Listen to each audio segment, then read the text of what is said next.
സ്മിതേച്ചി, നമുക്ക് ഈ CNC മെഷീനില് 3D work ചെയ്യണ ബോൾ നോസ് ബിറ്റ് അവൈലബിൾ ആണോ?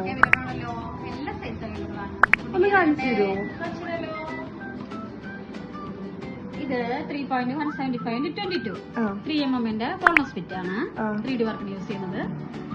നെക്സ്റ്റ് ഉള്ളത് നമ്മുടെ 4 ഉണ്ട്, 5 ഉണ്ട്, 6 ഉണ്ട്, 5ന്റെ 28 കട്ടിംഗ് ലെങ്ത് ഉള്ളതുണ്ട്. ബോൾ നോസിന്റെ ഇത്രയധികം സൈസസ് അവൈലബിൾ ആണ്. അപ്പൊ ബിറ്റ് വേണ്ടവർ നേരെ സൈൻ വീഡിയോയ്ക്ക് പോയി.